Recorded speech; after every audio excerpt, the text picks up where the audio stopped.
యథార్థే దాహికా శక్తి రామకృష్ణే స్థితా హియ సర్వవిద్యా స్వరూపాంతాం శారదాం ప్రణతోస్మ్యహం.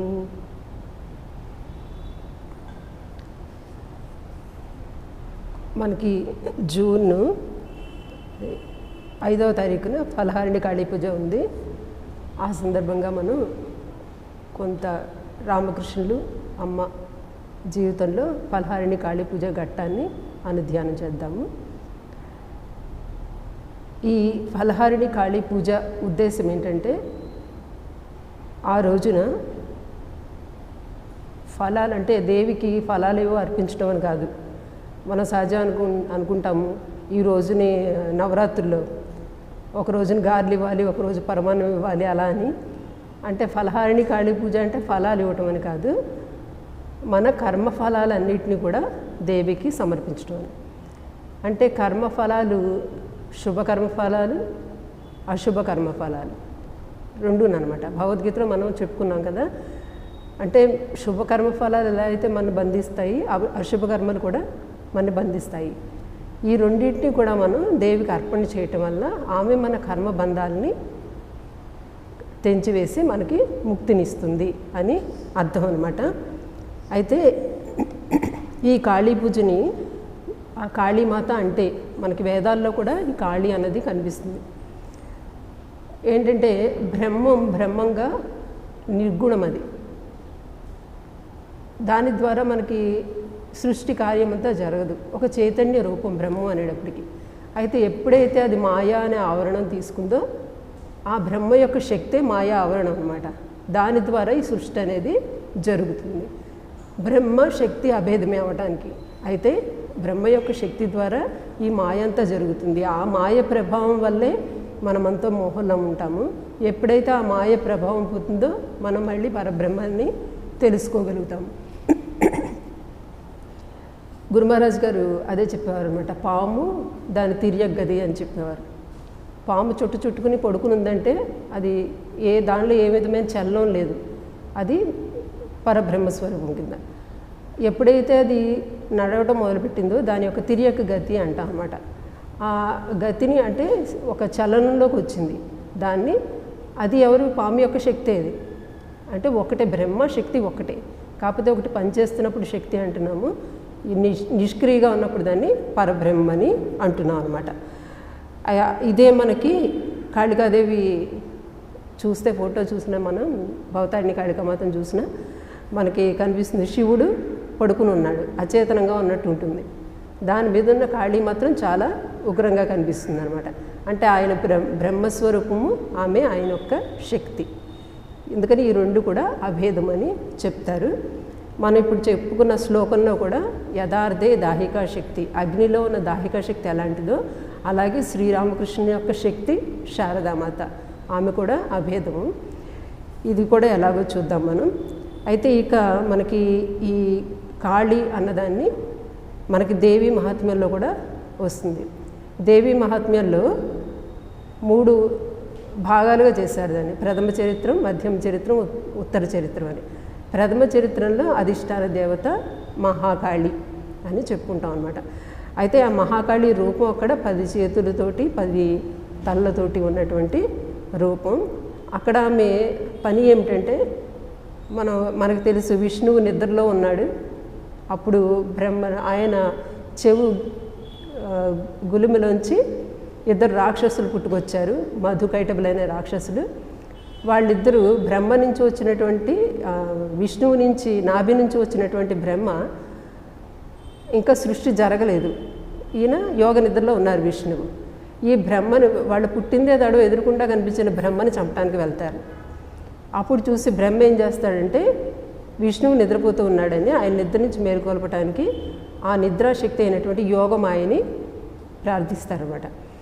ఆ యోగమాయ వెంటనే విష్ణువు కనుల నుంచి ఎప్పుడైతే తప్పుకుందో విష్ణువు లేచి వాళ్ళతోటి యుద్ధం చేసి వాళ్ళని చంపడం జరుగుతుంది. మళ్ళీ వాళ్ళని చంపేటప్పుడు కూడా ఆ యోగమాయ వాళ్ళని కమ్ముకుంటుంది. కమ్మేటప్పటికి వాళ్ళకి గర్వం వచ్చి విష్ణుమూర్తిని అడుగుతారు, నీకేం వరం కావాలో అడుగుతారు విష్ణుమూర్తిని.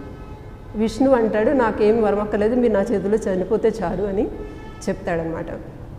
అంటే యోగమాయ ప్రభావం వల్ల అక్కడ ఈ అసుర సంహారం అనేది జరిగింది అది అని అంటారు. అంటే మహామాయ రూపంలో ఉన్నది కూడా ఈ యోగమాయ, ఇది కాళీ స్వరూపం అక్కడ. అంటే కాళీ అనగానే ఇక్కడ తమోగుణ ఎక్కువ ఉన్న శక్తి అనమాట, తమోగుణ ప్రభావం. మధ్యమ చరిత్రలో మనకి మహాలక్ష్మి అంటే అది రజోగుణంతో ఉన్నటువంటిది. అసుర సంహారం అంతా చేసిన మహిషాసుడిని బంధించింది. ఇక చివరికి వచ్చేటప్పటికి ఉత్తర చరిత్రలో సాత్విక శక్తి మహాసరస్వతి రూపం అనమాట. మన ఇక్కడ గురుమహారాజ్ గారు చేసిన పూజలో కూడా ఆయన కాళీ పూజతో మొదలుపెట్టారు, షోడశి పూజతోటి సాత్విక శక్తి పూజ చేసి ఎండ్ చేశారు ఆయన సాధన అంతా కూడాను. ఈ విధంగా మనకి ఇందులో కనిపిస్తుంది. తర్వాత మధ్యమ చరిత్రలో ఎప్పుడైతే మహిషాసురుడిని ఈ నిశుంభుల్ని చంపుదాం అనుకుందో దేవి, అప్పుడు వాళ్ళ ప్రతాపానికి ఆవిడకు కోపం వచ్చింది. కోపం వచ్చి బ్రుకుటిని ముడివేస్తుందట. అందులోంచి పుట్టుకొచ్చిన శక్తి కాళికాదేవి అనమాట. ఆమె రక్తబీజుడిని చంపుతుంది. తర్వాత చండముండ ఈ ఇద్దరు రాక్షసులను కూడా ఆమె చంపుతుంది. ఈ రక్తబీజుడు అంటే ఏంటనమాట, మనలో ఉన్నటువంటి కోరికలే, ఒక్కొక్క కోరిక తర్వాత వచ్చేది ఆ అసుర లక్షణం మనలో ఉన్నది ఏంటంటే ఇదనమాట, కోరిక అనేది. ఇది కాళీ చంపింది అని చెప్తారు. ఈ విధంగా మనకి దేవి మహాత్మ్యంలో కూడా ఈ కాళికాదేవి గురించి వస్తుంది. అంటే ముఖ్యంగా ఈమె వినాశకారి, శ్మశానంలో తిరుగుతూ ఉంటుంది అని ఒక అమంగళంగా భయంగా. మనకి సౌత్ ఇండియాలో అయితే కాళికాదేవి అంటేనే భయం. కానీ గురుమహారాజ్ గారు పందాలోకి వచ్చాక అమ్మ కాళికాదేవి అంటేనే అమ్మ, మా జగన్మాతృ స్వరూపం మనకి. ఈ బెంగాల్లో కూడా అంటే మహాకాళి ఎక్కడైనా భీభిచ్చ స్వరూపమే ఆవిడైనా సరే, ఆమె రూపం ఎలా ఉంది, 4 చేతులతో ఉన్నప్పుడు ఒక దాంట్లో వర, ఒక దాంట్లో అభయం, 2 చేతుల్లో ఖడ్గం, తర్వాత సంహారం చేసినటువంటి తల పట్టుకుని ఉంటుంది. అంటే ఏంటనమాట, ఎవరైతే ఆమె శరణు కోరుతారో వాళ్ళకి వర అభయాన్ని ఇస్తుంది. ఎవరైతే అహంకారంగా ఉంటారో ఆ జ్ఞాన ఖడ్గంతో వాళ్ళ అహంకారాన్ని, తలను తుంచివేయటంటే వాళ్ళ అహంకారాన్ని తుంచివేస్తుంది. ఆ విధంగా జ్ఞానాన్ని ప్రసాదిస్తుంది. ఇది కాళీ యొక్క రూపం అనమాట. అయితే మనకి ఈ కాళీ రూపాన్ని కూడా అంత బీభిచ్చమైన రూపాన్ని అయినా సరే తమ మాతృమూర్తిగా కూడా పూజించి, మనకి రాంప్రసాద్, కమలాకాంత్ వీళ్ళందరూ కూడా కాళికాదేవిని జగన్మాత కిందే పూజించారు. అదేవిధంగా మన శ్రీరామకృష్ణులు కూడా తమ సాధన మొదలుపెట్టినప్పుడు ఫస్ట్ దక్షిణేశ్వరంలో ఈ కాళికాలయంలో పూజారిగా చేరతారు. ఆ పూజారిగా చేరి ఆ పూజ చేస్తున్నప్పుడు ఆయనలో ఆస్తికి భావం ఉంది, భగవంతుడు ఉన్నాడనే విశ్వాసం ఉంది.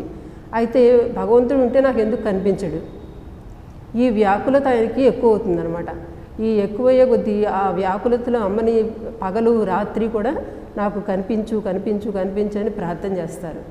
అయితే చివరికి ఇంక ఎంత తీవ్రం అవుతుందంటే, అమ్మ నాకు కనిపించకపోతే ఇంకా నాకు ప్రాణాలు అవసరం లేదు అని చెప్పి ఆ కాళికాదేవి చేతులను ఖడ్గాన్ని తీసుకుని ఆయన తను నరుక్కోపోతారనమాట.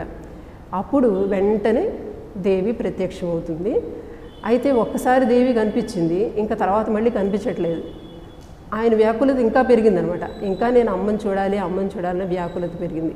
పగలు రాత్రి కూడా అమ్మ కావాలని చెప్పి ఆ పంచిబట్టి ఒడ్డున పడుకుని నేల మీద పడుకుని పొరలాడేవారట, నాకు ఇప్పుడు కనిపిస్తుందని. అందరూ చూసేవారు, ఇంకేదో కడుపు నొప్పేమో అనుకునేవారట. అంతగా అమ్మ అని విలిపించేవారు. ఆ వ్యాకులత ఏమైందంటే ఆయన ఒక శిశువుగా మార్చింది. జగన్మాత మాతృస్వరూపంలో ఆయన అమ్మ కోసం ఎంత తీవ్రంగా విలిపిస్తాడో ఒక శిశువు, అలాగా ఆయన అయ్యారు. ఇది కూడా ఒక లీల అనమాట. సాధకుడు ఎలా చేయాలి అనే లీలని ఆయన మనకి చూపించారు. ఆ తర్వాత ఏమవుతుంది, ఇక అమ్మ అనునిత్యం మాట్లాడుతుంది ఆయనతోటి. ఆయన ఏం చేసినా సరే ప్రతిదీ కూడా ఉండు నేను అమ్మకు వెళ్ళి చెప్పొస్తానంటారు. ఆ విధంగా అనమాట. ఇక ఆ సాధన ఒకటే. తర్వాత ఏమనిపించింది, భగవంతునికి ఎన్ని రకాలుగా ఆస్వాదించవచ్చు, అన్ని రకాలుగాను నేను ఆస్వాదించాలని ఆయనకి కలిగింది. అప్పుడు ప్రతిదీ అమ్మను వెళ్ళి అడుగుతూ ఉండేవారు. అమ్మ ఆయనకి సరఫరా చేసేది. అలాగే భైరవి, బ్రాహ్మణి, తోతాపురి, తర్వాత జటాధారి ఎంతోమంది వచ్చి ఆ సాధనలు రామకృష్ణుడితో చేయించడం అవుతుంది. ఇలాగా శ్రీరామకృష్ణులు 12 సంవత్సరాలు సాధన చేశారు దక్షిణేశ్వరంలో పంచవటిలో. 64 రకాల తాంత్రిక సాధనలు చేశారు, 5 రకాల వైష్ణవ సాధనలు చేశారు. తర్వాత ఇక రామలాలు ఇలాగా ఈవెన్ మహమ్మదీయం సాధన కూడా ఆయన చేశారన్నమాట. ప్రతిసారి కూడా వెళ్ళి అమ్మకు చెప్తూ ఉండేవారు. ఈ 12 సంవత్సరాల సాధన అయ్యాక దీని పరిసమాప్తి ఎప్పుడైందంటే, అంటే ఇది ఒక పెద్ద తపస్సులాగా జరిగి దీనికి ఒక పూర్ణాహుతి ఇచ్చినట్టుగా షోడశి పూజతోటి అది ఎండ్ అయింది.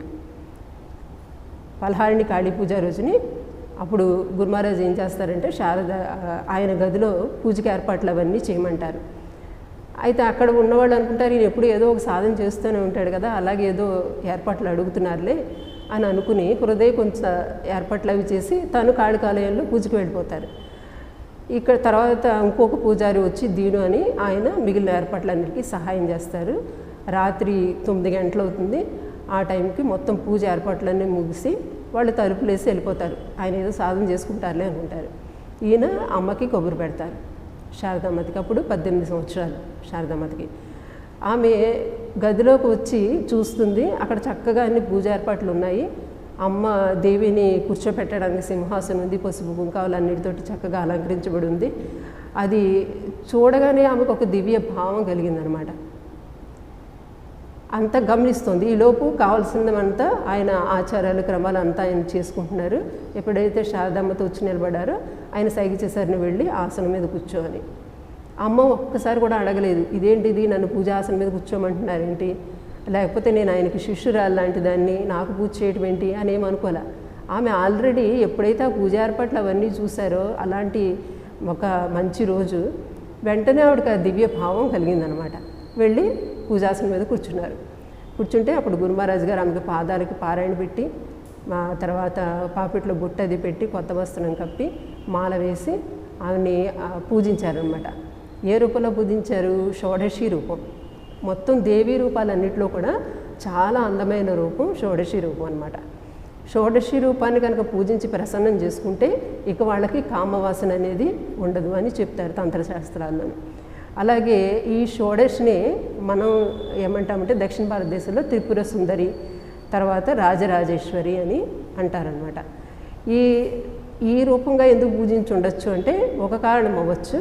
అదేంటంటే శంకరాచార్యుల వారు మండన విష్ణునితో వాదనకి వెళ్తారు. మండన విష్ణుడు అందులో ఓడిపోయినప్పుడు ఈ ఉభయ భారతి ఆవిడ కూడా ప్రాయోపవేశం చేద్దాం అనుకుంటారు. అప్పుడు ఈ శంకరాచార్యుల వారికి తెలుసు ఈమె సరస్వతీదేవి అంశ అని. అప్పుడు ఆమెను ప్రార్థిస్తారన్నమాట. అమ్మ, మేము బ్రహ్మ విద్యని ఇలాగ మేము అంతా ప్రచారం చేయాలని అనుకుంటున్నాను, నాకు ఆశీస్సులు ఇవ్వు అని చెప్పి అడుగుతారన్నమాట. అంటే అప్పుడు ఆవిడ ఏం చెప్తారంటే, నువ్వు శ్రీచక్రాన్ని ప్రతిష్ఠించు, అందులో నేను ఉండి నీకు నా ఆశీస్సులు ఇస్తాను, నేను అక్కడ ఉంటానని చెప్తారు. అప్పుడు శంకరాచార్యుల వారు శృంగేరిలో శ్రీచక్రాన్ని ప్రతిష్ఠించి రాజరాజేశ్వరిగా అమ్మని అక్కడ ప్రతిష్ఠిస్తారన్నమాట. మన సాంప్రదాయం పూరి సంప్రదాయం కూడా శంకరాచార్యుల వారు ఏర్పరిచిన సంప్రదాయం. రాజరాజేశ్వరిని పూజించడం ఆ విధంగా కూడా మనకి ఉచితమే అన్నమాట. ఈ విధంగా శ్రీరామకృష్ణుడు ఆ రోజునే శారదామాతలోకి షోడశిని రాజరాజేశ్వరిని ఆహ్వానించారన్నమాట. ఈ రాజరాజేశ్వరికి ఇంకొక పేరు త్రిపుర సుందరి అని చెప్పుకున్నాం. త్రిపురాలు అంటే మూడు పురాలు. ఏంటవి? ఈ 3 పురాల్లో మనం ఎప్పుడూ తిరుగుతూ ఉంటాం. మనిషి 3 పురాల మధ్య కొట్టుమిట్టాడుతూ ఉంటాడనమాట. అదేంటంటే జాగ్రత్త అవస్థ, స్వప్నావస్థ, సుషుప్తావస్థ. మనం మెలుకున్నంతసేపు మన సంసారంతో ఈ జాగ్రత్త అవస్థలో మనం తిప్పలు పడుతూ ఉంటాం. అలాగే నిద్ర, స్వప్నావస్థ. నిద్రలో నుండి స్వప్నావస్థలో అక్కడొక ప్రపంచం క్రియేట్ చేసుకుంటాం మనం. అలాగే సుషుప్తి, ఇక నిద్ర లేనటువంటి ఒక ఆనందాన్ని పొందే ఒక అవస్థ. ఏం తెలియకుండా నిద్రపోయాను అని అంటాం. ఈ 3 అవస్థల్లోనే మనం ఉంటాం ఎప్పుడు చూసినా సరే. ఈ 3 అవస్థలకి మించిన ఒక అవస్థ ఉంది, దాన్ని తురియ అవస్థ అంటారనమాట. ఈ తురియ అవస్థలో ఉన్న ఆనందాన్ని పొందటానికి శ్రీ విద్యా ఉపాసన చేస్తారు. ఈ త్రిపుర సుందరిని పూజించే ఉపాసనని శ్రీ విద్యా ఉపాసన అంటారనమాట. ఇప్పుడు శ్రీరామకృష్ణులు షోడశిగా ఈ త్రిపుర సుందరిని పూజించారనమాట. అంటే ఏంటి? ఆయన పూజించి అడుగుతారు, ఓ బాలా త్రిపుర సుందరి, నా కోసం ముక్తి ద్వారాన్ని తెరువు అని అడుగుతారనమాట. అంటే ఆ మోక్ష ద్వారాన్ని నువ్వు నాకు తెరవటానికి నువ్వే అర్హురాలివే అని చెప్పి ప్రార్థన చేస్తారు. ఆయనకు ముక్తి ద్వారం ఆయన కోసమని కాదు.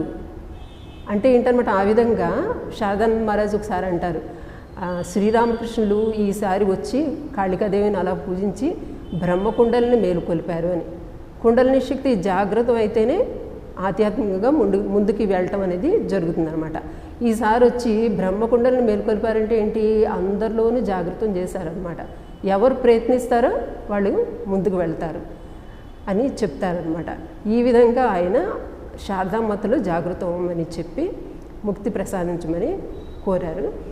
ఆ తర్వాత పూజ అవుతుంది. పూజ అయ్యాక మొత్తం ఆయన 12 సంవత్సరాల ఈ సాధన తప ఫలితానంతా తర్వాత తన జపమాలతో సహా అమ్మ పాదాల వద్ద సమర్పిస్తారు. మొత్తం ఈ తపఫలానంతా ఆమెకు సమర్పించడం ద్వారా ఏం చేశారు, ఆయన తర్వాత వారసురాలిగా ఆ ఆధ్యాత్మిక సంపద అంతా కూడా అమ్మకి దారిపోసారనమాట. అది అమ్మ చక్కగా గ్రహించుకోగలిగారు. అదే హృదయ ఒకసారి రామకృష్ణుడు పంచవటి దగ్గర ఎక్కడైతే కూర్చుని రోజు ధ్యానం చేస్తారో, నేను ఇక్కడికి వెళ్ళి కూర్చుని ధ్యానం చేస్తానని వెళ్తారు. వెళ్ళి కూర్చోగానే ఒళ్ళంతా మంటలు పుడతాయండి ఆయనకి ఆ ప్రదేశంలో కూర్చుంటేనే.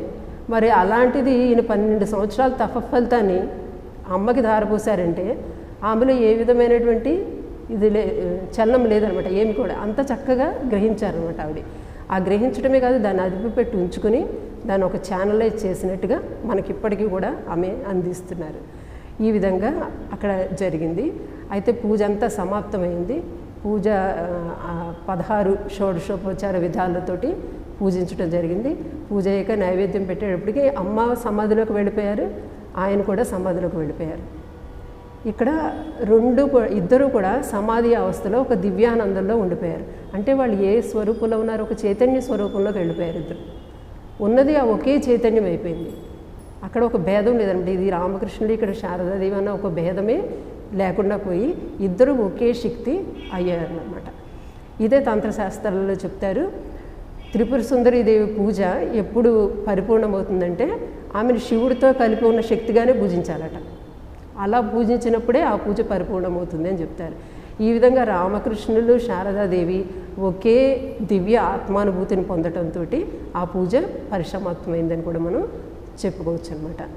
ఈ విధంగా అమ్మని మనకి ఒక దేవీ స్థానంలో గురుమహారాజు గారు ఉంచిన రోజు ఈ ఫలహారిణి కాళీ పూజ.